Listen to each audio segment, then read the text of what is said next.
গরিব মানুষ, আমরা মজদুরি করে কষ্ট করে জীবন চালাই, কিন্তু তবুও দুবেলা খাবারটুকুও জোটে না। আমার আম্মি, আব্বু, বড় দাদা সারা দিন রোদে পরিশ্রম করে, কিন্তু তাও আমাদের অবস্থা সেই একই রয়ে গেছে। এফডিআই থেকে রোজগার হয়, আমাদের ইকোনমিতে লাভ হবে, আরো উদ্যোগ নেওয়া যাবে। দেখুন 2014-তে আবার নির্বাচন হয়তো হবে, কেউই পূর্ণ সমর্থন পাবে না। কোয়ালিশন সরকার হলেই পুরোটা মজবুত হবে। এই কারণে যেই সরকারের নেতৃত্ব করবে তার ভাবমূর্তি ধর্ম নিরপেক্ষ হওয়াটা খুবই জরুরি। দেখুন, অ্যাডসে সবসময় মহিলাদের একটা অবজেক্ট হিসেবে ট্রিট করা হয়, সব সময় as if she is an object of desire only. Safety pin থেকে শুরু করে উড়োজাহাজ পর্যন্ত প্রতিটা অ্যাডে আপনি এই ব্যাপারটাই দেখবেন। আমরা সব সময় সরকারকে কড়া পদক্ষেপ নিতে বলেছি। দেশ আর সমাজে মহিলাদের সুবিধার জন্য আমরা সব সময় চেষ্টা করেছি। You're looking at the mid segment, whose purchase power has been increased phenomenally in the last 10 years. A luxury car segment remains strong, but we would like to hit the small car section as well. দেশের আসল শক্তি লুকিয়ে রয়েছে যুব শক্তির মধ্যে, আর তারাই সিদ্ধান্ত নেবে রাজনীতি কেমন হবে। আর ওই যুব শক্তি আমাদের সাথে। Look at the population, look at the population. আমাদের জনসংখ্যা কত আন্দাজ করতে পারেন? সেই তুলনায় পুলিশ ফোর্সের গণনা করুন। এটা সঠিক অনুপাত নয়। India is a growing country, খুব তাড়াতাড়ি গ্রো করছে, ইকোনমিক্যালি পাওয়ারফুল হচ্ছে, আর যে কোনো দেশের সঙ্গে প্রতিযোগিতা করতে পারে। GDP, social media, The upper middle class, Facebook the দেখুন, আইটেম নাম্বার, যুব শক্তি ইকোনমিক্যালি সেক্সিস্ট, আপনি কথাটা ভুল কথা। স্যার আপনি কিছু করে দেখান। can I say something? কেন আপনি মাঝখানে ডিস্টার্ব করছেন? কথাটা বোঝার চেষ্টা করুন। আমি সব সময় শুধু এটাই চেয়েছিলাম যে নিজের পরিবারের জন্য কিছু করব। আমি তো আমার পরিবারের অবস্থা পাল্টাবো, আমি তো আমার জীবনে কিছু ভালো করতে চেয়েছিলাম, কিন্তু আমি কি জানতাম যে আমি এখানে এসে পৌঁছবো।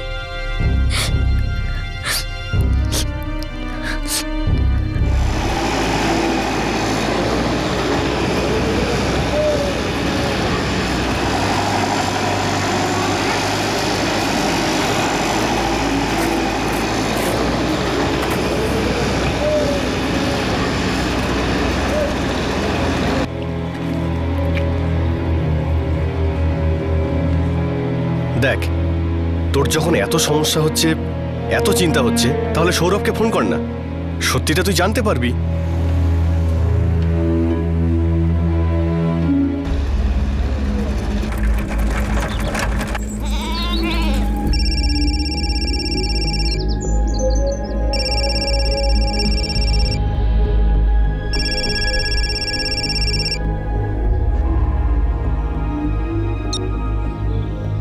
হ্যালো, সৌরভ বলছেন? হ্যাঁ বলছি, আপনি কে? আগে আমি রামসিহরে, বোম্বাই থেকে। বলুন কি হয়েছে? আপনি নাফিসাকে চেনেন? নাফিসা শেখ। হ্যাঁ আমি ওকে চিনি, ওই দিবাপুরের তো। 2 বছর আগে আমি ওইখানেই থাকতাম, আমাদের প্রতিবেশী ছিল। ওর বাবাকে আমি ভালো করেই চিনি।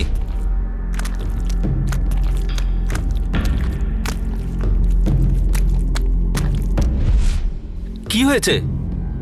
ওর কিছু হয়েছে কি? না, ওই আমি এমনি জানার জন্য ফোন করেছিলাম। ঠিক আছে, নমস্কার।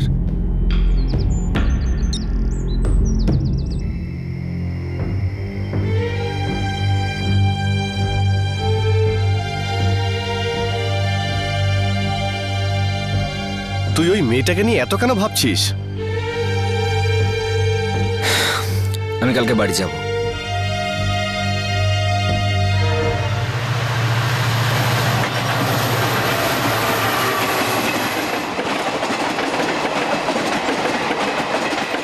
রাম বিহার থেকে মুম্বাইতে আসা একজন শ্রমিক নিজের গ্রামে ফেরত যাচ্ছিল। 19 বছরের একটা মেয়ে নাফিসার জন্য দুশ্চিন্তাগ্রস্ত। ও নাফিসার দুর্গতির আভাস পেয়ে গিয়েছিল, আর ও সেই চেষ্টাতেই ছিল যে ওর সাহায্য কিভাবে করবে।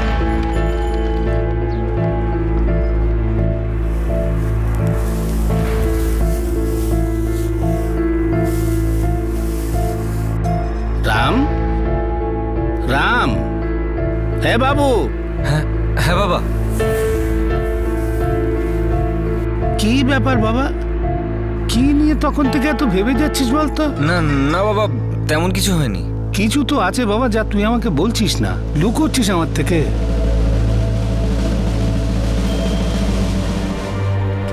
25 বছর হলো আমার ছেলের। এবার একটা ভালো মেয়ে দেখে ওর বিয়েটা দিয়েই দাও। মুম্বাইতে কি জানি কি ছাইপাশ খেতে হয় ছেলেটাকে। দেখো না কি রোগা হয়ে গেছে আমার ছেলেটা। কি ব্যাপার বলেই ফেল না, প্রেমে ট্রেমে পড়েছিস নাকি? একটু ভয় লাগছে বলতে, লজ্জাও লাগছে বাবা যে আমি। কিছু খারাপ কাজ করে ফেলিসনি তো? বাবা, বোম্বে অচেনা শহর, আমি একাই থাকি ওখানে, তো আমার ইচ্ছে হয়েছিল তাই আমি।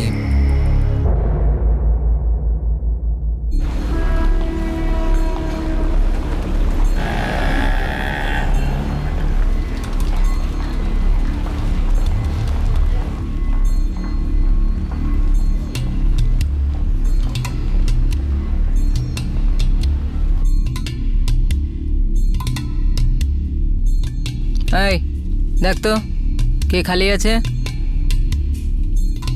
মাসি নাফিসা আছে। একদম ফুলঝুরি। আরে যা যা মস্তি করে নে।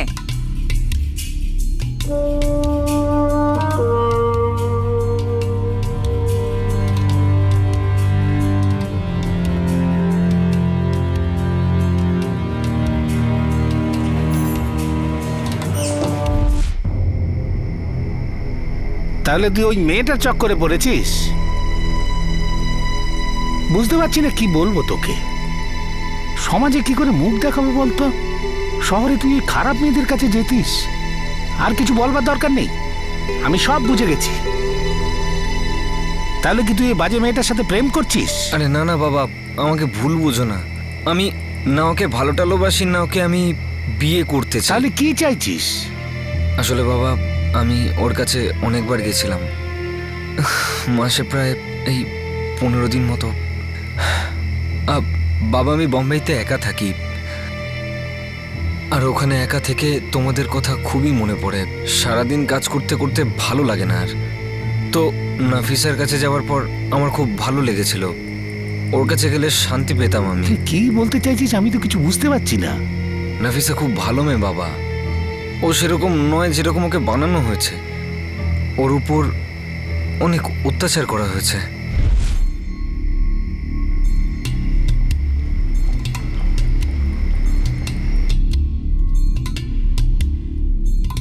আমি তো আমার ব্যাপারে সবই বললাম, এবার তুমিও তোমার ব্যাপারে কিছু বলো। বিশ্বাস করি না আমি কাউকে, আর করতেও চাই না। আমার মনেও হয় না বাইরের জগৎটা আমার জন্য তৈরি হয়েছে। এর আগে একবার কারোর ওপর ভরসা করে ভুল করেছিলাম আমি, এখনো তার ফল ভুগছি। মেরো না আমায়, মেরো না আমায়। 1 মাস হয়ে গেল তুমি এখানে আসছো। আমরাও মানুষ, একটু তো ভালো লেগেই যায়, কিন্তু আমি এতটাও পাগল নই যে এত সহজে কাউকে মনটা দিয়ে দেবো। তোমার আর আমার মধ্যে শুধু এই বিছানাটা আর কয়েকটা রাত, আর কিছু নেই। আরে কি বলতে চাইছো একটু খুলে বলো না। আমি মেনে নিয়েছি আমাকে এখানেই মরতে হবে, আর এখান থেকে যে বেরিয়ে যাব তার কোনো রাস্তা নেই। আরে কিন্তু এখান থেকে বেরিয়ে যেতে কোথায় চাও? নিজের বাড়ির লোকজনের কাছে? তারা কোথায় থাকে? তোমার মতোই, আম্মি আছে, আব্বু আছে, দাদা আছে। কোথায়? আসামে। তাহলে তুমি ওদেরকে ছেড়ে এখানে কেন চলে এলে? ছেড়ে আসিনি তো, কিছু ভালো করার জন্য বেরিয়েছিলাম, যাতে আমরা পেট ভরে খেতে পারি আর ভালোভাবে বাঁচতে পারি।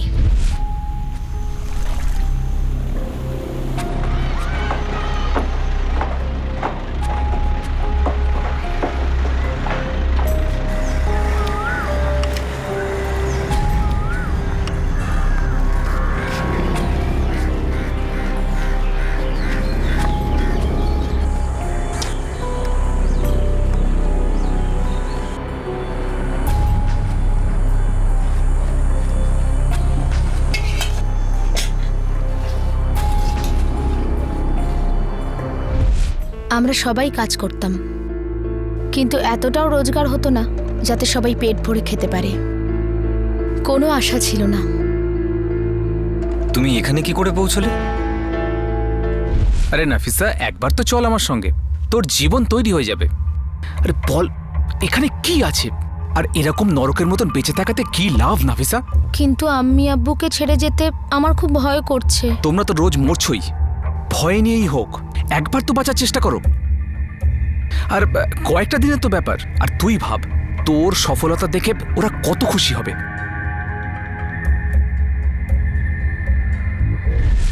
সলমান আমাদের পাড়ায় থাকতো, ছোটবেলা থেকেই ওকে চিনতাম। ও সবসময় গ্রাম থেকে বেরিয়ে শহরে টাকা রোজগার করতে যেত, অনেক টাকা রোজগার করত আর আরামে থাকতো। ও তোমাকে ভালোবাসতো নাকি? জানি না, সবসময় বলতো শহরে ভালো ভালো কাজ আছে, টাকা আছে। আমিও মুম্বাইয়ের ব্যাপারে অনেক শুনেছিলাম, সবাই বলতো যে মুম্বাই খুব বড়। আচ্ছা, তো সালমান তোমাকে এখানে নিয়ে আসে? হ্যাঁ, কিন্তু এই কথাটাও কাউকে বলতে মানা করেছিল। এপ্রিল 2010 হবে, ও আগে বেরিয়ে গেছিল। ও আমাকে বলেছিল যে তুই একদিন পরে বেরোস, যাতে কেউ জানতে না পারে যে আমরা একসাথে আছি। তারপর ওর সাথে গ্রামের বাইরে দেখা হয়।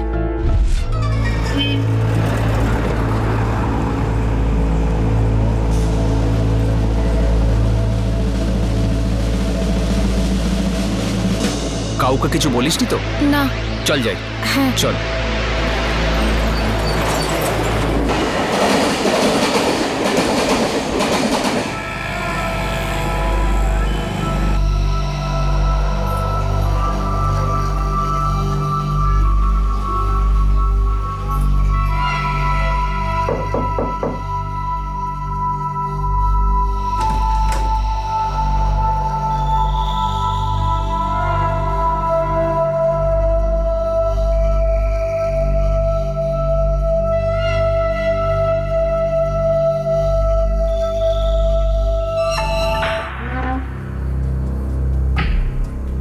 সলমান, এটা তো মুম্বাই নয়, তাই তো? হ্যাঁ, এটা পুনা, মুম্বাই থেকে 2 ঘন্টা দূরে, কাছেই মুম্বাই।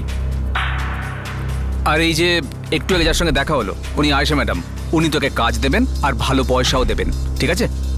আচ্ছা শোন, আমার একটা কাজ আছে, আমাকে বেরোতে হবে। তুই এখানেই থাকবি। আর আয়েশা ম্যাডামকে আমি ভালোভাবেই চিনি, তুই কোনো ব্যাপারে একদম চিন্তা করিস না, আর একদম ভয় পাবি না। সলমান, আম্মি আব্বু আর দাদা খুব চিন্তায় আছে না? আমার ওদের বলে দেওয়া উচিত আমি এখানে আছি আর ঠিক আছি। আরে নাফিসা, তুই আগে কাজটা শুরু কর, আমরা ওদের পরে জানিয়ে দেবো। আরে বল, আর কি আছে, ডেকে নেবো ওদের, ঠিক আছে?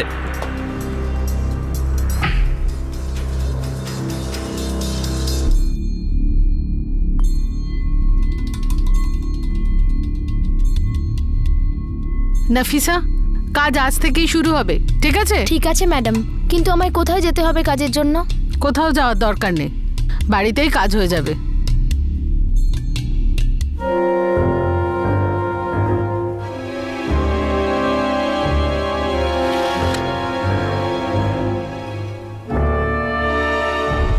ওই লোকটা আমার সাথে জোর জবরদস্তি করলো। আমি চিৎকার করলাম, চেঁচালাম, কাঁদলাম, কোনো লাভ হয়নি। ও সেটাই করলো যেটা করতে এসেছিল আর চলে গেল। পরে আমাকে আয়েশা ম্যাডাম বলেছিল যে সলমান আমাকে 30,000 টাকায় বেচে দিয়েছে, আর ও আমাকে এই নোংরার মধ্যে ঠেলে দিল। ব্যাস, তখন থেকে আমি এটাই করছি। আমি চিৎকার করি, চেঁচাই, কাঁদি। তারপর ভাবলাম অন্য কাউকে দোষ দিয়ে লাভ কি? এই সব কিছু তো আমার দোষেই হয়েছে। আমি সলমানকে বিশ্বাস করেছিলাম আর এখানে এসে পৌঁছলাম। আমি অনেকের সাথেই কথা বলতে চেয়েছিলাম যারা আমার কাছে আসতো। আমি সাহায্য চেয়েছিলাম, আর তার পরের দিন আয়েশা ম্যাডামের লোকজন আমায় খুব মারধর করত, অত্যাচার করত। আমার খুব কষ্ট হতো, ব্যথা করতো, আমার সহ্য করতে পারতাম না। তারপর বুঝতে পারলাম যে বাইরের জগতের কাছে আমার আবেগের কোনো দাম নেই। 6 মাস আগে আয়েশা ম্যাডাম আমাকে লক্ষ্মীর কাছে বেচে দিল, আর ও আমাকে এখানে নিয়ে এলো। অবশেষে মুম্বাই আমি পৌঁছেই গেলাম। ও খুব গরিবের মেয়ে, একদম আমাদের মতো। ওর পরিবারটাও ঠিক আমাদেরই মতো। আমি তো একটু শান্তির জন্য ওর কাছে দৌড়ে দৌড়ে যেতাম, কিন্তু এখন এই জিনিসগুলোই আমার মনে খোঁচা দিচ্ছে।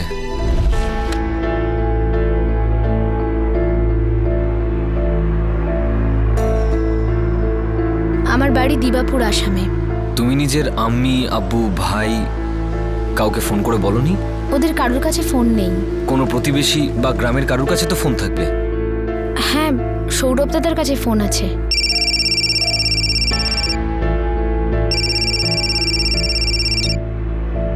হ্যালো। এসব প্রায় 1 মাস আগের কথা। নাফিসার বাবা ছোট একটা ইটভাটায় কাজ করে বাবা। তাহলে তুই এখন কি করবি? জানি না, কিন্তু এই ধান্দার জালটা ভীষণ ভয়ঙ্কর বাবা। যে মেয়ের মধ্যে ফেসে যায় সে কখনো আর এর মধ্যে থেকে বেরোতে পারে না। যদি আমি নাফিসাকে বাঁচাতেও চাই তাহলে ওরা আমাকে প্রাণে মেরে ফেলবে, আর নাফিসাকেও একদম জ্যান্ত রাখবে না। সেই জন্যই বাবা আমি সারাক্ষণ এইসবই ভাবি। নাফিসার কষ্ট দেখেছি আমি, কিন্তু ওর সাহায্য করার সাহস করতে পারছি না। বুঝতেই পারছি না কি করব বাবা। যাই হোক, যেরকমই হোক, তুই ওখানে গেলি, ধরে নে তোর কপালে ওই মেয়েটাকে সাহায্য করাটা লেখা আছে। হয়তো ওকে ওর পরিবারের কাছে নিয়ে যাওয়াটাও লেখা আছে। হয়তো ওর পরিবার ওর জন্য অপেক্ষা করে আছে। ওরা হয়তো জানেই না যে ওদের মেয়েটার সঙ্গে কি হচ্ছে। তাহলে বাবা আমার কি করা উচিত? যা, তুই মেয়েটার বাড়ি যা। এখান থেকে রাস্তাটা অনেক, কিন্তু যাওয়াটা অসম্ভব নয়। তুই ওখানে যা, ওর মা বাবাকে সব পরিষ্কার বলে দে। হতে পারে মেয়েটার ভাগ্য আবার ফিরে যাবে।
শোনো শোনো,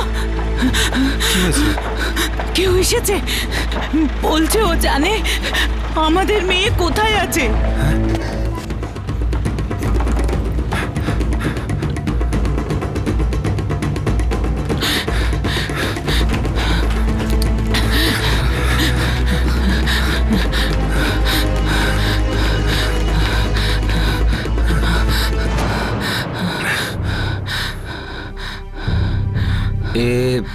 আপনাদের মেয়ে নাফিসাই তো? নাফিসা? এটাই আমাদের মেয়ে নাফিসা, কিন্তু ও রয়েছে কোথায় এখন? ও কি আমাদের ছেড়ে চলে গেছে? কিছু হয়নি তোর? ও কোথায় আছে? 14 মাস ধরে আমরা ওকে খুঁজছি, পুলিশও এই কাজে লেগে আছে। আপনি কে? আগে আমার নাম রামশিখরে, আমি বোম্বাই থেকে এসেছি। আপনাদের মেয়ে নাফিসা বোম্বেতে আছে। বোম্বেতে? বোম্বে অনেক দূর এখান থেকে। কিন্তু ও ওখানে করছেটা কি? কি করে ও ওখানে? আগে ও এখান থেকে পালিয়ে যায়নি, বরং ওকে ফাঁসানো হয়েছিল। ফাঁসিয়েছে ওকে? কিন্তু কে ফাঁসানো হয়েছে? আর ও এখন আছে কোথায়?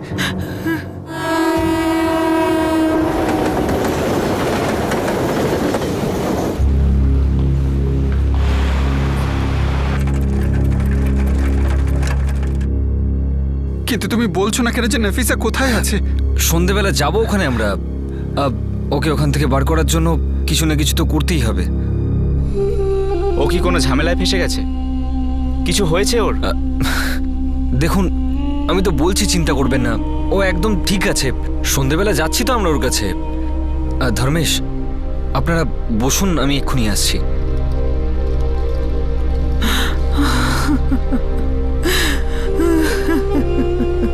তুই ওদেরকে বলিসনি? ওরা অনেক দূর গ্রামে থাকে। আমার তো ভয় লাগছে যে আমি যদি ওদেরকে বলে দিই তাহলে নাফিসা বেশ্যা হয়ে গেছে, তাহলে জানি না ওরা কি করবে। এটাও হতে পারে যে ওরা ওকে মেনে নিল না। তুই তো বলেছিলি ওরা পুলিশ স্টেশনে রিপোর্ট লিখিয়েছিল।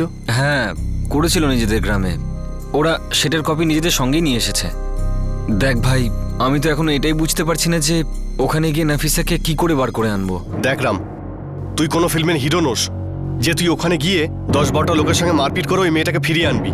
ওখানকার পুলিশকে ওই মেয়েটার ঠিকানা তোর দিয়ে দেওয়া উচিত ছিল। হয়তো ওরা কিছু করতে পারতো। এগুলো আমাদের কাজ নয়। একটা কাজ করা যাক, আমরা এখানকার পুলিশ স্টেশনে যাই, কমপ্লেন্টের কপি দেখাই আর সবকিছু বলে দিই। তুই আর আমি যদি পুলিশের কাছে যাই, হয়তো ওরা আমাদেরকে জেলে ঢুকিয়ে দেবে। পুলিশ ভাববে ওদের সঙ্গে আমাদের কোনো ঝামেলা রয়েছে। তুই যদি এরকমই করতে চাস, তাহলে নাফিসার বাবা মাকে আমাদের সঙ্গে নিয়ে চল।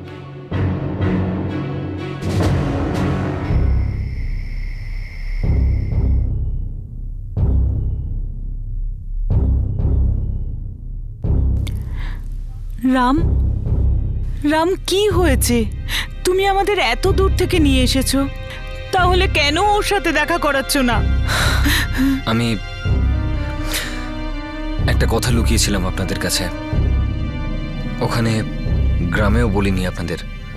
ভেবেছিলাম হয়তো আপনারা ব্যাপারটা মেনে নেবেন না, তাই। যেটা সত্যি সেটাই বলো।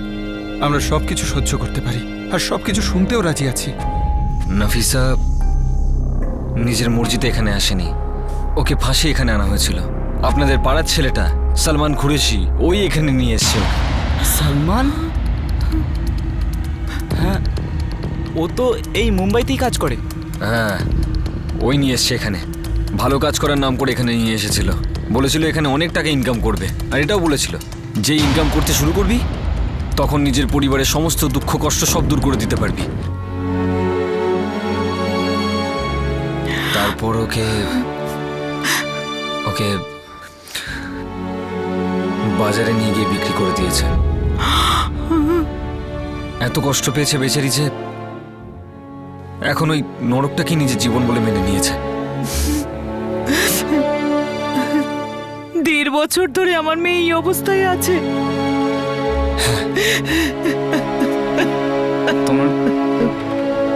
তোমার সাথে ওখানেই দেখা হয়েছিল? হ্যাঁ, ওখানেই ও তোমাদের ব্যাপারে আমাকে বলেছিল, তাই তো আমি তোমাদেরকে খুঁজে পেলাম। আমরা কাল এখানকার পুলিশ স্টেশনে যাব। এবার যদি আমি কিছু করার চেষ্টা করি তাহলে আমার আর নাফিসা দুজনেরই জীবনে অনেক সমস্যা হয়ে যাবে।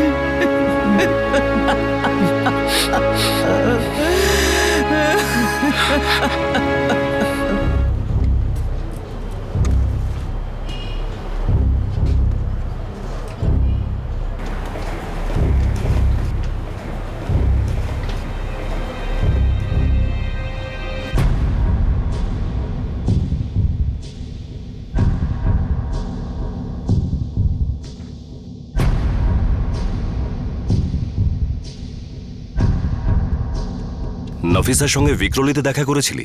হ্যাঁ হ্যাঁ স্যার। গণেশ টেকরি এলাকাতে? হ্যাঁ। লাস্ট কবে দেখা করেছিলি? এই 3 সপ্তাহ আগে দেখা করেছিলাম, যখন নিজের গ্রামে যাচ্ছিলাম।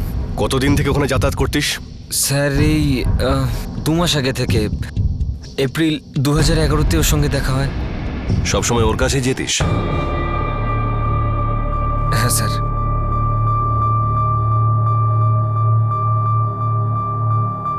আর 3 সপ্তাহ ধরে ওখানে যাসনি? না স্যার। দেখুন, মেয়েটিকে তো ওখান থেকে বার করে আনবো, কিন্তু আমাদের আগে জানতে হবে নাফিসা ওখানে এখনো আছে কিনা। মানে স্যার? মানে হলো ছেলেটা সবসময় ওর কাছেই যেত, আর 3 সপ্তাহ ধরে যায়নি। এসব ব্যবসাদাররা খুব চালাক হয়, একটু আঁচ পেলেই সবকিছু সরিয়ে ফেলবে। তাই আগে আমাদের এটা খোঁজ নিতে হবে যে মেয়েটা ওখানে আছে কি নেই, বা এটা হতে পারে মেয়েটাকে ওখান থেকে সরিয়ে ফেলেছে। আমরা ওখানে যাওয়ার পরে যদি দেখি মেয়েটা ওখানে নেই, তাহলে মেয়েটাকে নিশ্চয়ই সরিয়ে ফেলবে। আর এতে নাফিসার ক্ষতিও হতে পারে, বুঝতে পারছেন আপনারা? হ্যাঁ স্যার। 1-2 দিন সময় দিন, আমরা ভালো করে জেনে নিই মেয়েটা ওখানে আছে কিনা আর ভালো আছে কিনা। স্যার আমি কি খোঁজ নিয়ে আসবো? তাহলে ওরা জেনে যাবে যে তোর জন্য নাফিসা ওখান থেকে পালিয়ে গেছে। তখন ওরা তোর পেছনে পড়ে যাবে, বেফালতু ঝামেলায় পড়ে যাবে।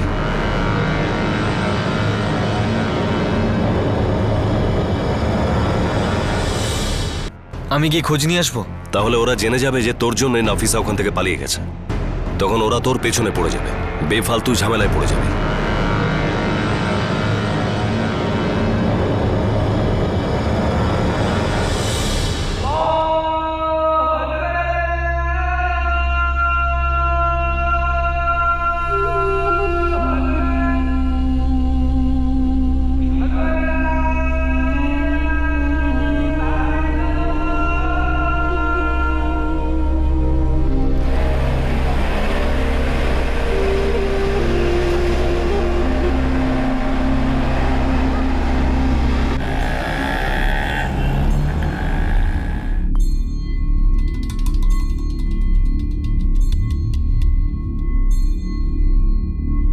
এই দেখ তো কে খালি আছে এখন।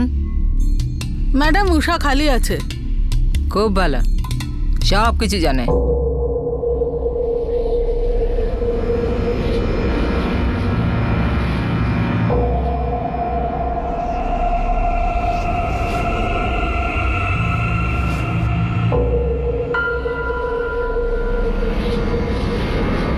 তুই আবার আসবি তো? হ্যাঁ নিশ্চয়ই আসবো।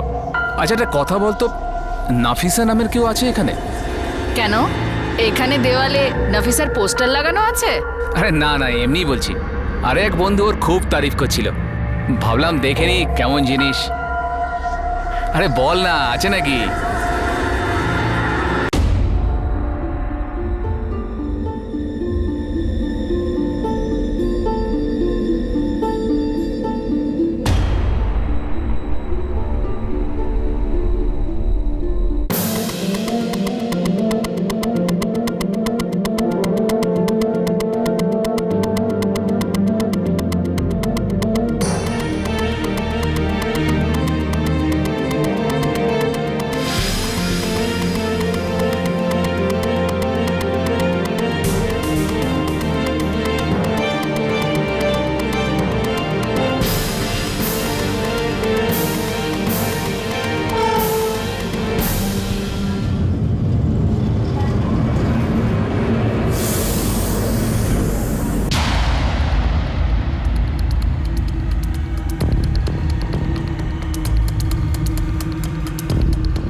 চল চল, কি ব্যাপারটা কি বলো না? এ ম্যাডাম গাছতে ব্যথা জেলে গিয়ে বলবি চল আগে, চল চল। চল চল ওঠ, চল। কি ব্যাপার স্যার? চল চল।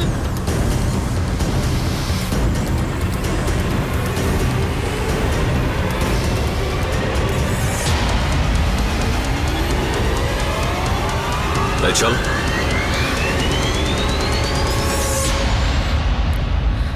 এই চল চল, ওঠ ওঠ। চলো চলো, বেরো বেরো বেরো, এদেরকে নিয়ে চলো। কি হয়েছে স্যার বলুন না। চল তো, তোর বলছি কি হয়েছে।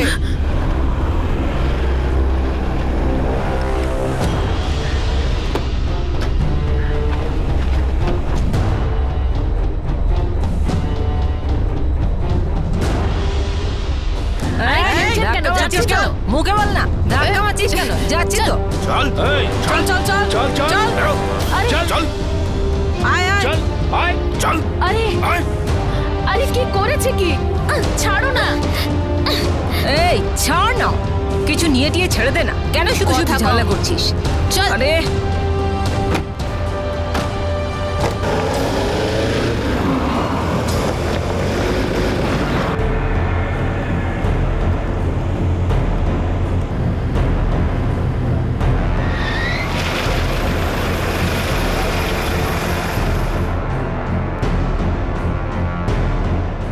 সুলেখা, এই মেয়েটাকে ওই গাড়িতে নিয়ে যাও। লক্ষ্মী আর বাকি মেয়েদের এখানে নিয়ে এসো। Okay sir.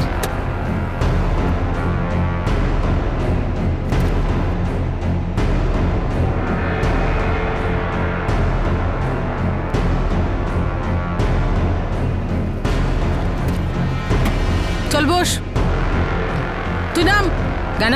নিচে নাম। হাত ছাড়, হাত ছাড় না, নামছি তো। আর তুইও নাম। আমি বলছি এখানেই ব্যাপারটা মিটিয়ে নে। চুপ, মেরে দাঁত ভেঙে দেবো। হাত ছাড়, হাত ছাড়, চল ছাড় হাত। চল ভিতরে।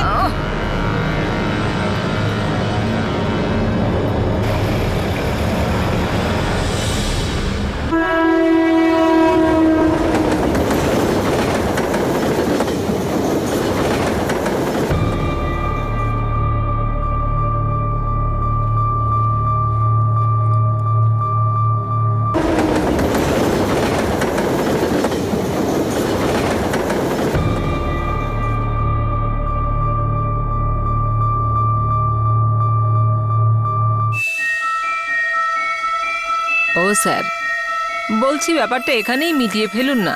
কত টাকা পয়সা লাগবে বলুন? ও স্যার, শুধু শুধু আপনি সময় নষ্ট করছেন। হ্যাঁ, ব্যবসার সময় এখন। টাইম শেষ হয়ে গেছে তোর, তোর ধান্দা ফিনিশ।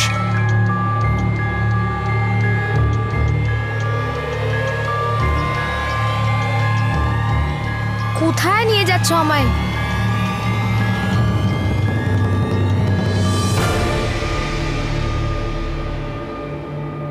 ওই যে নাফিসা।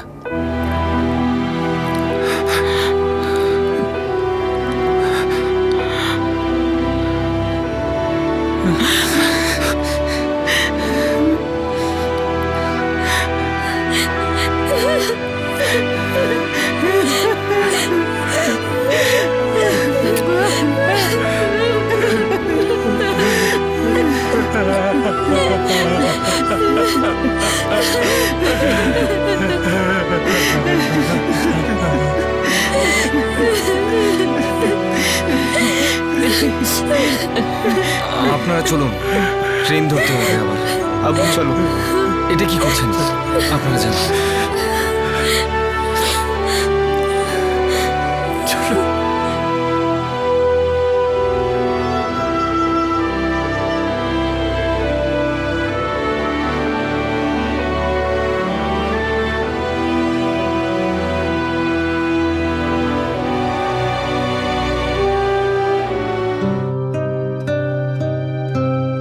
আমার আম্মি, আব্বু, দাদা সবাই আমার সাথে আছে, আমার খেয়াল রাখছে।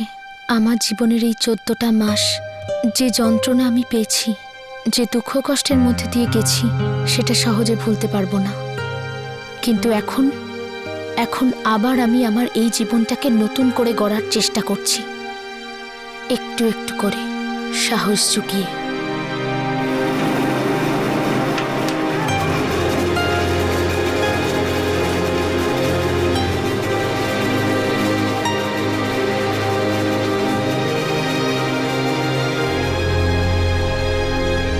নাফিসা আবার তার গ্রামে তার মা বাবার কাছে ফেরত গিয়েছিল। রাম যেখানে কাজ করত, ও সেখানে আবার কাজ করা শুরু করে দিয়েছে। নাফিসা আর ওর বাড়ির লোকেদের আবার গ্রামে ফেরত পাঠাবার জন্য ও নিজের ঠিকাদারের কাছ থেকে ধার নিয়েছিল। ও সেখানে কাজ করে সেই দেনায় শোধ করছে। যে লক্ষ্মী মুম্বাইতে নাফিসাকে দিয়ে দেহ ব্যবসা করাচ্ছিল, সে এখন পুলিশ হেফাজতে রয়েছে। আর সলমান কুরেশি নাফিসাকে যার কাছে বিক্রি করেছিল, সেই আয়েশাকেও ট্রেস করে নেওয়া হয়েছে, আর সে এখন পুলিশ হেফাজতে আছে। কিন্তু সলমান কুরেশি এখনো পর্যন্ত ফেরার। তার সম্পর্কে এটা জানা গিয়েছে যে গ্রামের গরিব মেয়েদের ফাঁসিয়ে তাদের দেহ ব্যবসায় বিক্রি করাটা ছিল তার পেশা। কিন্তু এখনো পর্যন্ত সে পুলিশের মুঠোয় আসেনি। নাফিসার জন্য রামের এত চিন্তা কেন ছিল? কেনই বা সে তার পরিবারকে খুঁজতে খুঁজতে আসাম পর্যন্ত চলে গেল? ও কেন তার পরিবারকে মুম্বাইতে নিয়ে এলো, যাতে নাফিসাকে সেই পরিস্থিতির মধ্যে থেকে বের করে আনা যায় যেখানে ও ছিল? শেষমেশ সেগুলো করে ও কি পেল? এটা খুবই স্বাভাবিক যে রাম এবং নাফিসা, এদের দুজনেরই এই দেশের জিডিপি সম্পর্কে কোনো ধারণাই নেই। ওরা হয়তো দেশের জনসংখ্যা বা আমাদের দেশে কত পুলিশ আছে সেই সম্পর্কেও কিছু জানে না। ওরা হয়তো এটাও জানে না যে 2014তে ক্ষমতায় কে এসেছে। ওরা হয়তো এটাও জানে না যে দেশে এখন কোন দলের সরকার। এতে হয়তো ওদের কিচ্ছু এসে যায় না। ওদের সামনে একটা লম্বা রাস্তা আছে, যেটার মধ্যে ওদের শুধু হেঁটে যেতে হবে, যাকে আমরা বলি জীবন। আপনাদের সাথে আবার দেখা হবে ক্রাইম পেট্রোল দাস থেকে আরও একটা নতুন কেস নিয়ে।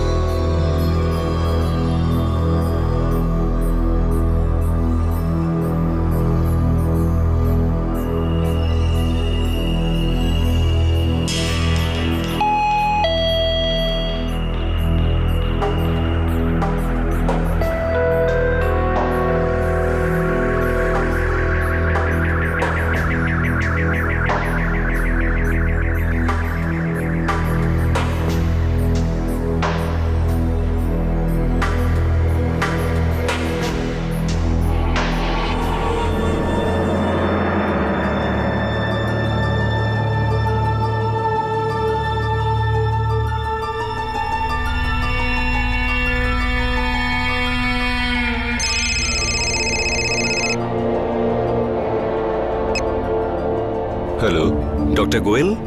ইয়া স্পিকিং। ডক্টর গোয়েল, আমি নীতিশ রোকারিয়া বলছি। আপনার ক্লিনিকের অ্যাড আমি পেপারে পড়েছি। হ্যাঁ বলুন। আমি আর আমার স্ত্রী আপনার সঙ্গে দেখা করতে চাই। আপনি অ্যাপয়েন্টমেন্ট নিয়েছেন? অ্যাপয়েন্টমেন্ট তো নেইনি, কিন্তু যদি আপনি বলেন তো কাল বা পরশু দেখা করতে পারি। একটা কাজ করুন, আপনি আধ ঘন্টা বাদে আমাকে ফোন করুন, আমি শিডিউলটা দেখে আপনাকে অ্যাপয়েন্টমেন্ট দিয়ে দিচ্ছি। Thank you so much doctor.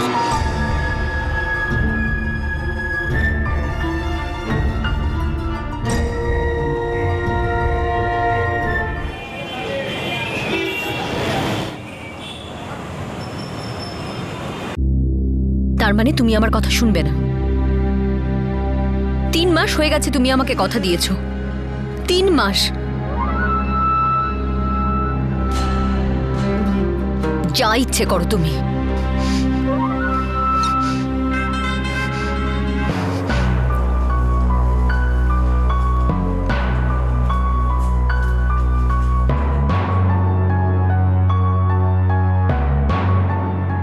প্রথমে ও আমাকে বিয়ে করবে বলেছিল, তারপর আমার সুযোগ নেয়। কবেকার কথা এটা? পরশুদিনের। সুরাটে যেখানে আমার দাদু দিদা থাকে ওখানেই ওর সাথে দেখা হয়। গিরিশ সিং, সুরাটের একটা হাসপাতালে ওর সাথে আমার দেখা হয়। প্রথমে ও আমাকে বিয়ে করার কথা দিয়েছিল, কিন্তু পরশুদিন আমি যখন ওকে সোজাসুজি জিজ্ঞেস করি, ওর কোনো কথা না শুনি, তখন ও আমায় ধর্ষণ করলো। তোমার কাছে গিরিশের বাড়ির কোনো ঠিকানা আছে বা ওর কোনো ফোন নাম্বার আছে? আচ্ছা আচ্ছা বলো। 44567648 126 করলিয়া বস্তি, সুরাট। মন্দিরা, এনাকে ছায়ের সাথে মেডিকেল চেকআপে পাঠাও। Yes ma'am. এসো আমার সাথে।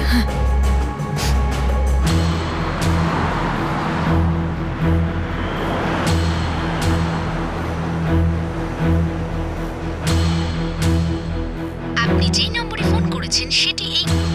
ম্যাডাম, গিরিশের ফোন বন্ধ বলছে। একটা লোক একটা মহিলাকে বিয়ের প্রতিশ্রুতি দেয়,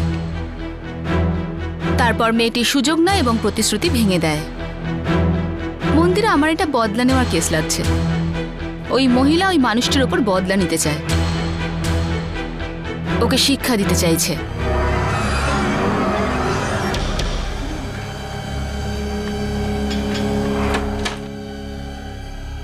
আপনি ভেতরে আসুন।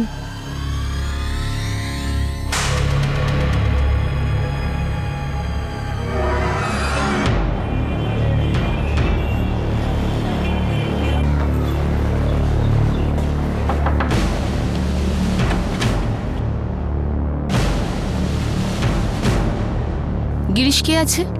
আমার ছেলে। কি ব্যাপার ম্যাডাম? আমার ছেলে এ কাজ করতে পারে না। কি কাজ করে? কখনো কোনো ফার্মাসি কোম্পানিতে, কখনো কোনো হসপিটালে ছোটখাটো কাজ করে। বিনা চক্সির সাথে ওর কিসের সম্পর্ক? বিনা চক্সি? কে বিনা চক্সি? আমি কোনো বিনা চক্সিকে চিনি না। মহেন্দ্রবাবু, আপনি নিজে একজন পুলিশ, খুব ভালোভাবেই বুঝতে পারছেন ওই মহিলা বিনা আপনার ছেলের বিরুদ্ধে রেপ করার অভিযোগ এনেছে। বড়দার ওমেন সেলে এসে আপনার ছেলেকে যত তাড়াতাড়ি সম্ভব রিপোর্ট করতে বললে ভালো হয়। হ্যাঁ ম্যাডাম।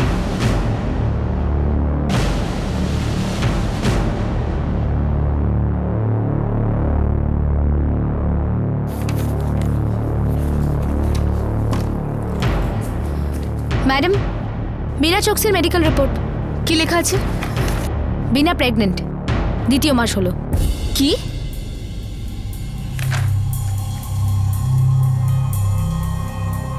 এরকমটা তো হতেই পারে না যে বিনা এর বিষয়ে কিছু জানেই না।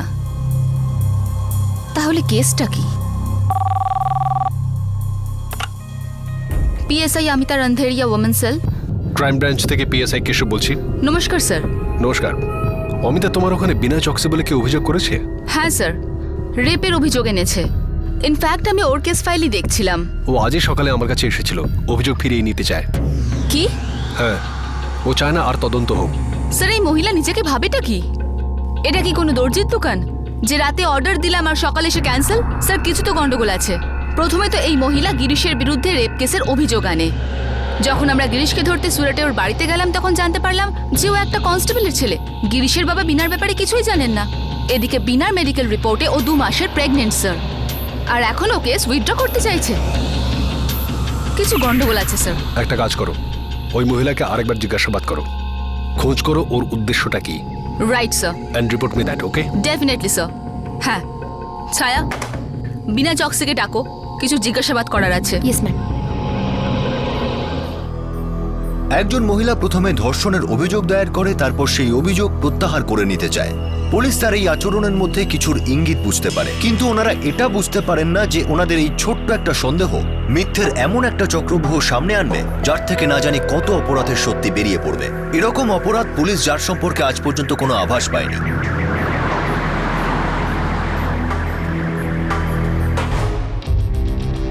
আমি যখন অভিযোগ ফিরিয়ে নিয়েছি তাহলে আমাকে আর কি জিজ্ঞাসাবাদ করার আছে? সবকিছু কি তোমার মতেই হবে নাকি? যখন মনে হলো এসে রেফের কেস করে দিলে, আবার মনে হলো উইথড্র করে নিলে। এসব কি তুমি মজা পেয়েছো? গিরিশ তোমাকে রেপ করেছিল তাই না? তোমার এই গিরিশকে ধরার জন্য আমরা সুরাট গিয়েছিলাম। গিরিশ তো ওখানে ছিল না, কিন্তু তোমার এই মেডিকেল রিপোর্টটা পেয়ে গিয়েছি।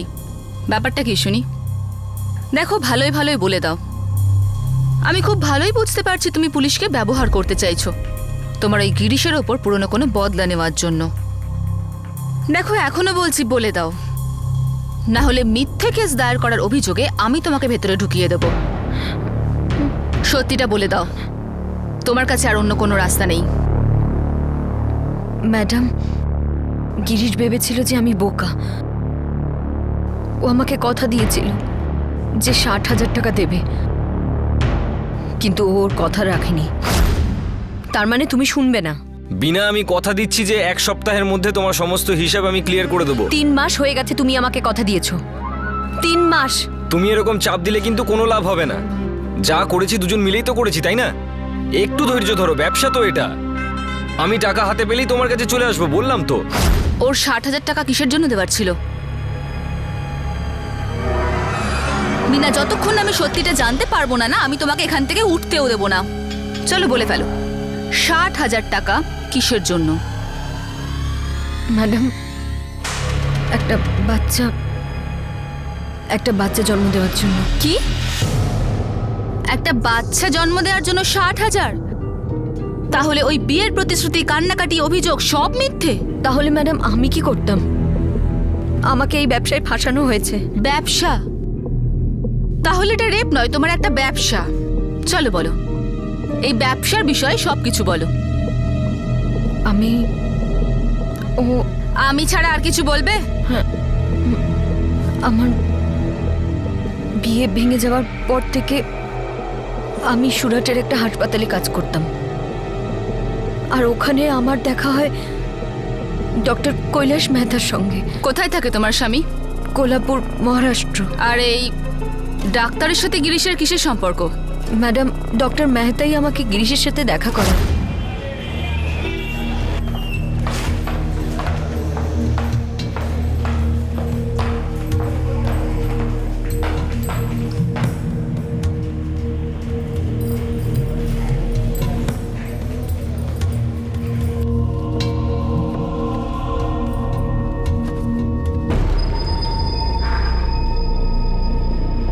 নমস্কার স্যার। নমস্কার।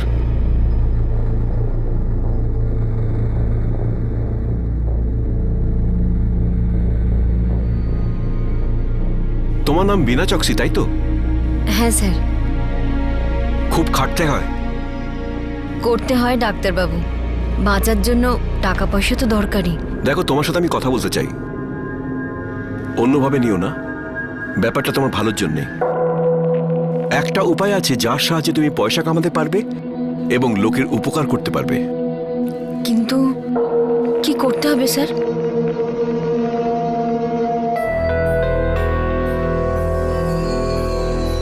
এর নাম গিরিশ, ওর বিয়ে হয়ে গেছে, কিন্তু ওর কোনো সন্তান নেই। গিরিশের স্ত্রী একটু কমজোরি, ও মা হতে পারবে না। ওদের সন্তান চাই। যদি তুমি ওদের সাহায্য করতে চাও তাহলে ওরা দাম দিতে রাজি আছে।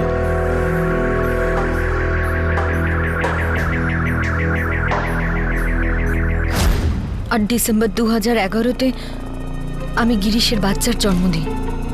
ম্যাডাম, ওর জন্য ও আমাকে 1 লাখ টাকা দেবে বলেছিল, কিন্তু ও আমাকে কোনো টাকা পয়সাই দেয়নি, ঠকিয়েছে আমাকে।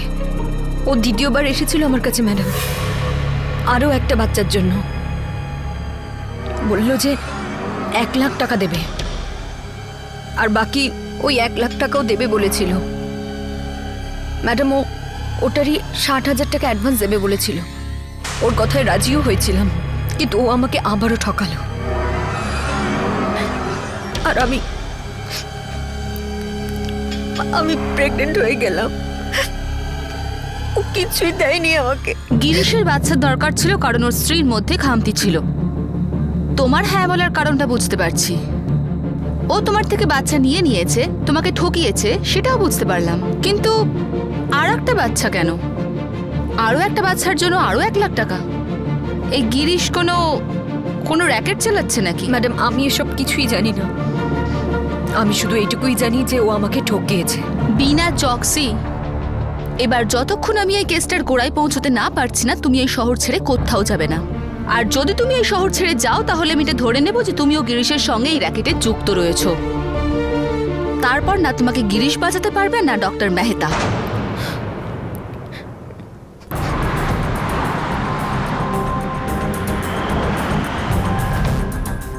আপনি যে নম্বরে ফোন করেছেন সেটি ম্যাম, গিরিশের ফোন এখনো বন্ধ। সেটা তো হবারই ছিল, কিন্তু ওর ফোনটা ট্র্যাকিংয়ে দিয়ে দিয়েছি। এখন তুমি পুরো নিশ্চিত যে এই গিরিশ কোনো র্যাকেটই চালাচ্ছে, যেটার বিষয়ে ওর ফ্যামিলিও কিছু জানে না। আর এখনো সন্দেহ হয়েছে, তাই জন্য লুকিয়ে বেড়াচ্ছে।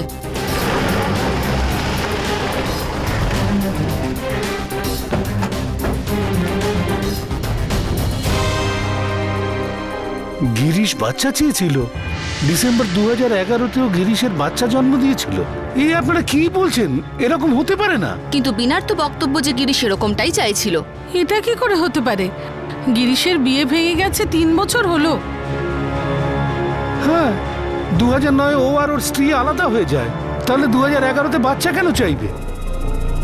দেখুন মহেন্দ্রবাবু, আমার সন্দেহ যে আপনার ছেলে কোনো র্যাকেট চালাচ্ছে, এই জন্যই লুকিয়ে বেড়াচ্ছে সবার থেকে। দেখুন ম্যাডাম, আমি একজন কনস্টেবল, কিন্তু আমি জানতাম না যে আমার ছেলে কি কাজ করে। আমি যখনই ওর ব্যাপারে কিছু জানতে পারবো আপনাকে জানিয়ে দেব।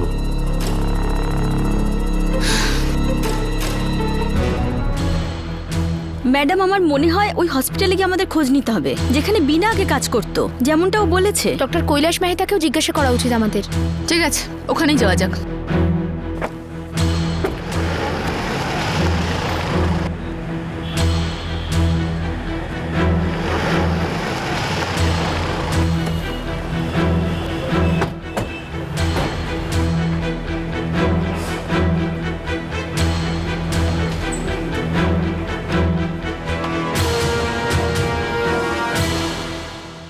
ডক্টর কৈলাস মেহতা?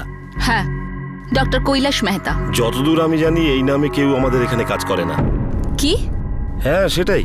গত 8-10 বছরে তো আমি এরকম কোনো নাম শুনিনি। আপনি যদি চান তাহলে ডক্টর স্যার কনসালটেন্টের রোজটা চেক করতে পারেন। বিনা চকসি 2010-এর ডিসেম্বরে এখানেও কাজ করত। 1 মিনিট। না, এই নামে কেউ ছিলই না এখানে। আপনি চাইলে 2010-এর সমস্ত এন্ট্রিজ দেখতে পারেন। এখানে টেম্পোরারি আর পার্মানেন্ট সবই এন্ট্রিজগুলো আছে।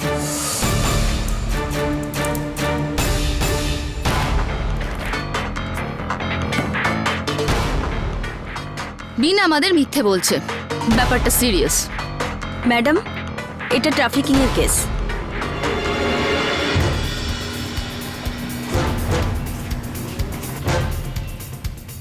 স্যার, এখনো পর্যন্ত যা কিছু জানা গেছে সবটাই চোখে ধুলো দেওয়ার মতন। সত্যিটা কিন্তু অন্য কিছু স্যার। অমিতা, এই কেসে তুমি কমপ্লেনার হয়ে যাও, একটা অভিযোগ দায়ের করো, আর এই কেসের গোড়া অবধি যাও। দরকার হলে বিনার স্বামীর সঙ্গে কথা বলো, ও কিছু জানতে পারে। এই মহিলা খুব একটা সুবিধের নয়। Right sir. ছায়া, তুমি বিনা চক্সের উপর নজর রাখো, ওর ফোন ট্র্যাক করো। Yes ma'am. আমাদের ওই গিরিশ সিংকে যেখান থেকে হোক খুঁজে বার করতে হবে।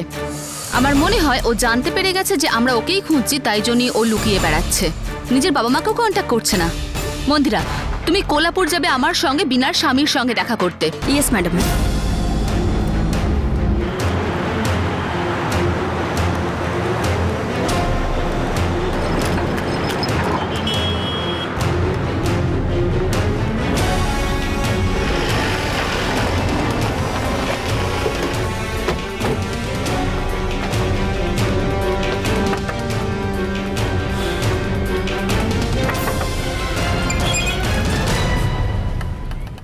সন্দীপ সিং।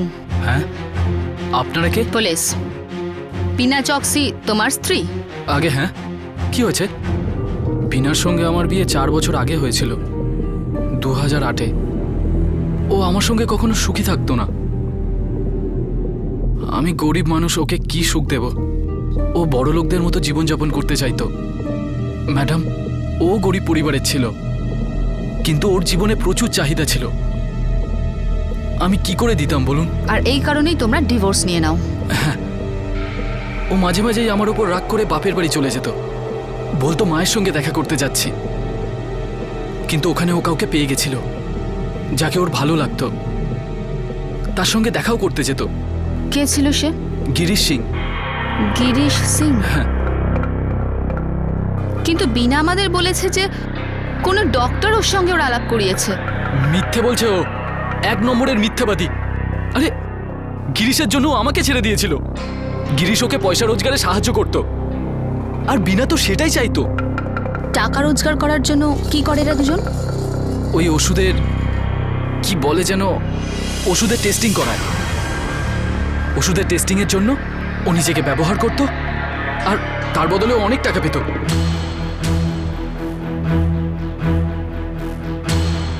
এই কেসটা আসলে কি? প্রথমে মনে হলো হিউম্যান ট্র্যাপিং এর কেস, এখন দেখছি নতুন মোড়, মেডিকেল ড্রাগসের টেস্টিং। হতে পারে এখনো অনেক সত্য সামনে আসা বাকি আছে। হতে পারে। Let's go.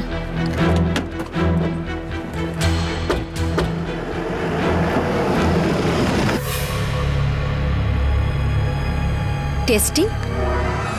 কোন টেস্টিং ম্যাডাম? আপনি কি ব্যাপারে কথা বলছেন? দেখো, চালাকি করবে না। আমি জানতে পেরে গেছি যে তুমি 1 নম্বরের মিথ্যেবাদী। এতদিন তুমি পুলিশকে বোকা বানাচ্ছিলে না, এবার আমি তোমার উপর কেস করব। শুধু এই কেস নয় যে তুমি রেপের মিথ্যে অভিযোগ করেছো, বরং তোমার সমস্ত কেচ্ছাকে বাইরে এনে তোমার বিরুদ্ধে চার্জশিট তৈরি করব। ম্যাডাম, আমি সত্যিই বুঝতে পারছি না যে আপনি কি ব্যাপারে জিজ্ঞেস করছেন। ম্যাডাম,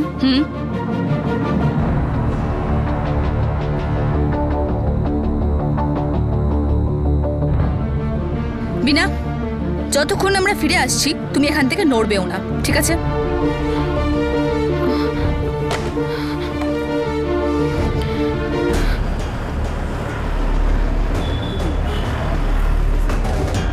খবরটা পাক্কা? 100% ম্যাডাম। গিরিশের বাবাই ফোন করেছিলেন। উনি বলেন যে গিরিশ ফোন করেছিল। আমরা লোকেশন ট্রেস করে নিয়েছি। ও একটাই গেস্ট হাউসে রয়েছে, 1 ঘন্টা ধরে বাইরে বেরোয়নি।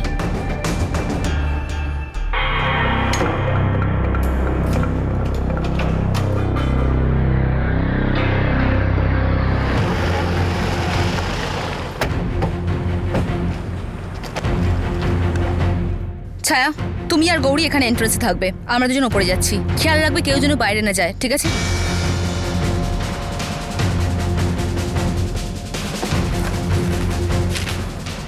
Second floor, room number 203।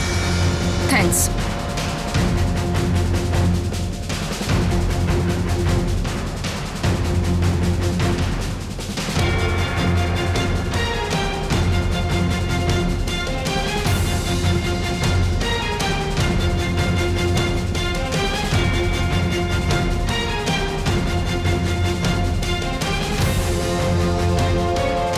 Girish, Girish দাঁড়াও, দাঁড়াও গিরিশ, গিরিশ দাঁড়াও, গিরিশ দাঁড়াও, গিরিশ দাঁড়াও, গিরিশ ধরো ওকে।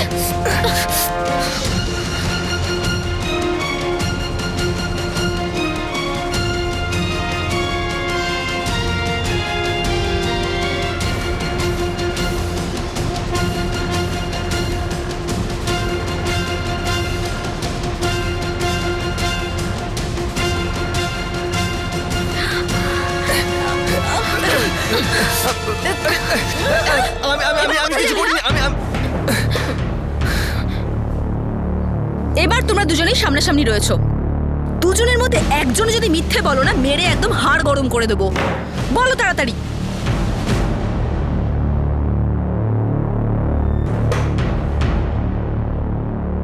এবার তোমরা দুজনেই সামনাসামনি রয়েছো।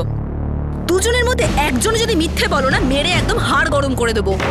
বলো তাড়াতাড়ি, এই মেডিকেল ড্রাগ টেস্টিং এর ব্যাপারটা কি? ওই বাচ্চাটা কোথায় যাকে ও জন্ম দিয়েছিল? হ্যাঁ,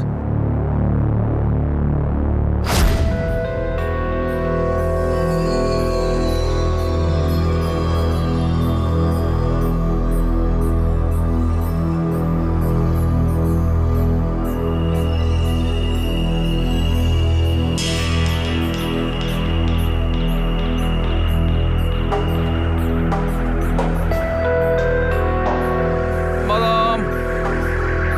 আচ্ছা গিরিশ, এই কাজে টাকা পাবো তো? হ্যাঁ, এজেন্ট আমি ওখানকার। আচ্ছা গিরিশ, কত টাকা পাওয়া যাবে? একটা টেস্ট করলে 3,000 টাকা, 1,000 টাকা আমার কমিশন। কোনো ভয়ের ব্যাপার নেই তো? কিসের ভয়? ওষুধ তো খাই আমরা, ব্যাস। ওইসব ওষুধগুলোরই টেস্টিং হয় ওখানে, ওখানেই থাকতে হবে। ডাক্তার থাকে ওখানে, সব দেখাশোনা করে নেবে।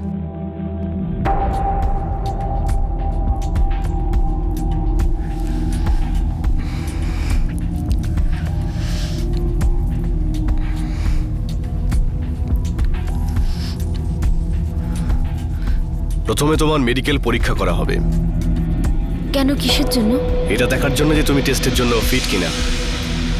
ঠিক আছে, চলো।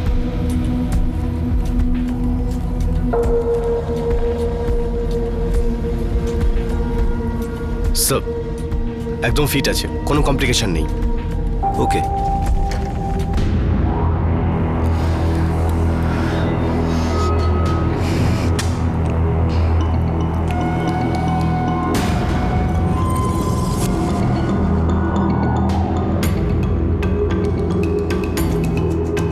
আপনাকে এখানে 24 ঘন্টার জন্য থাকতে হবে, যাতে আমরা ওষুধের রিয়াকশন রেকর্ড করতে পারি।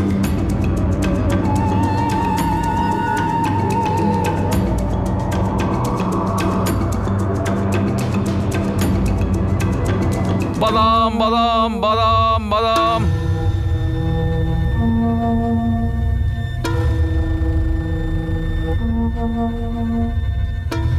দেখলে, ভয়ের কোনো ব্যাপার ছিল না তো। একদম না। এবার তুমি দেখো, তুমি আর আমি মিলে অনেক নোট কামাবো।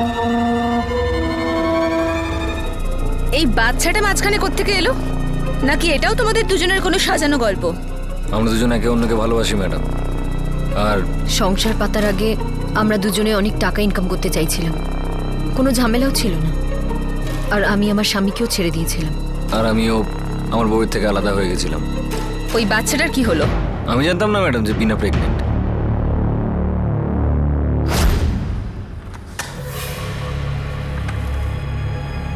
আসো।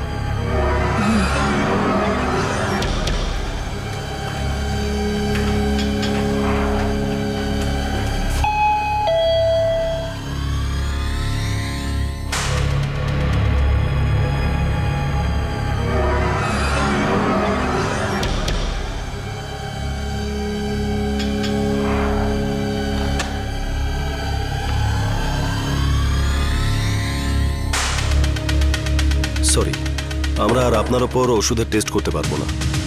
কেন, কি হয়েছে? আপনি প্রেগনেন্ট।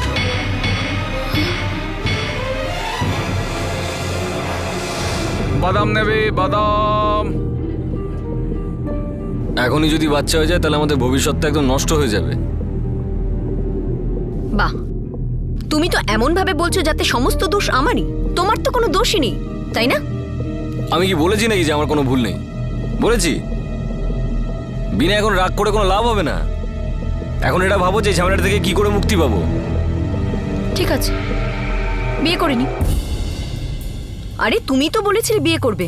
বিয়ে করে আবার সেই সব ঝামেলাতেই পড়ি যেগুলো আমরা কাটিয়ে এসেছি। টাকা কামাতে হবে তো, কামাতে হবে কি না? কিন্তু যদি তাড়াতাড়ি টাকা কামাতে হয় তাহলে এই ওষুধের টেস্টিং থেকেই কামাতে পারবো। এখন পরিবার বাচ্চা কাচ্চা নিয়ে ভাবতে শুরু করলে এই সুযোগটাও হাতছাড়া হয়ে যাবে। আচ্ছা, আমি দেখছি কি করা যায়।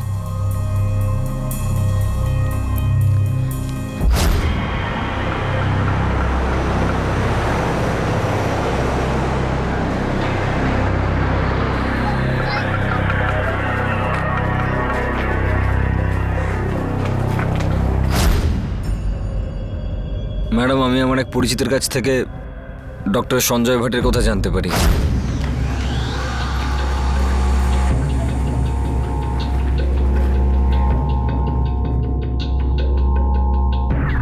কত মাস চলছে? 2 মাস। আমার একটা কথা শুনবে? বলুন। বাচ্চাটা নষ্ট করো না। আরে জন্ম দিয়ে খাওয়াবো কি? তার চিন্তা তুমি কেন করছো? বাচ্চা তো তোমার দরকার নেই, কোনো ব্যাপার না, শুধু তুমি বাচ্চাটার জন্ম দাও, বড় করবে অন্য কেউ। আর এই 9 মাসের খরচাটা কে দেবে? ওর ব্যবস্থা হয়ে যাবে, তার উপরে রোজগারও হবে। আচ্ছা, কত পাবো? এই ধরো 1-1.5 লাখ। আমার দরকার নেই, কোনো ব্যাপার না, শুধু তুমি বাচ্চাটার জন্ম দাও, বড় করবে অন্য কেউ। আর এই 9 মাসের খরচাটা কে দেবে? ওর ব্যবস্থা হয়ে যাবে, তার উপরে রোজগারও হবে। আচ্ছা, কত পাবো? এই ধরো 1-1.5 লাখ। আর বাবা মাকে কি বলবো? বাদাম নেবে? বাদাম। আমার সুরাটে একটা বাড়ি আছে, তুমি আমার সঙ্গে ওখানে থাকতে পারো। ওখানে তুমি কোনো না কোনো কাজও পেয়ে যাবে। আর যদি বাচ্চা হবার পর ওরা না করে দেয় তখন? তা আবার হয় নাকি? সঞ্জয়বাবু বললেন আমাদেরকে ক্লিনিকের লোকেদের সঙ্গে দেখা করাবে।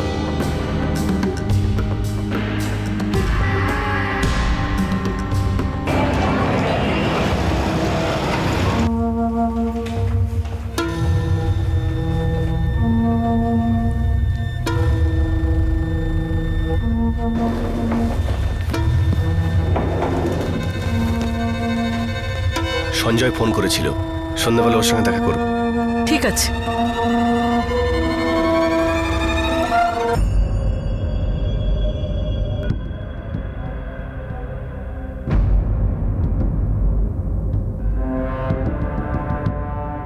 আপনারা একটা বাচ্চার জন্য 1.5 লাখ টাকা পাবেন। আপনি ক্লিনিকের মালকিন? না। তাহলে আমি কি করে বিশ্বাস করবো যে আপনি পরে মুখ ঘুরিয়ে নেবেন না? এমনটা হবে না। না ম্যাডাম, আমি আগে তার সঙ্গে দেখা করবো যে টাকা দেবে, তারপরে আমি সিদ্ধান্ত নেব। কি? তা না তো কি? তারপরে যদি আপনারা না করে দেন তখন? ভরসা রাখো। এটা প্রথমবার ডাক্তারবাবু, এভাবে কি করে ভরসা করতে পারি, তাই না?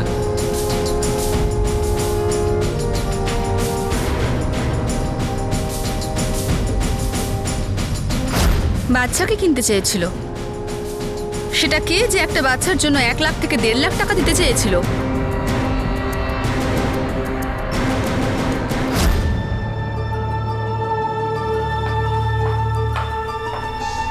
আসুন।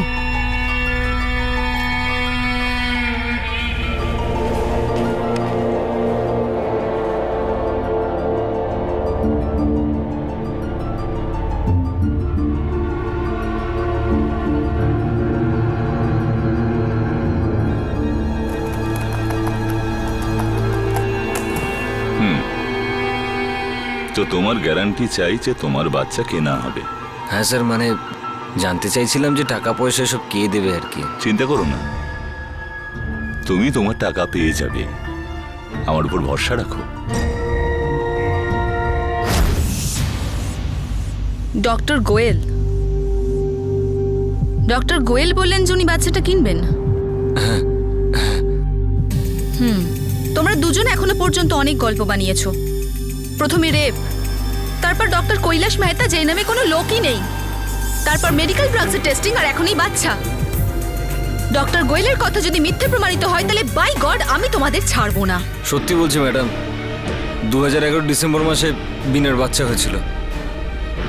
ডক্টর গোয়েলকে আমরা সেই বাচ্চাটা বিক্রি করি, ছেলে হয়েছিল।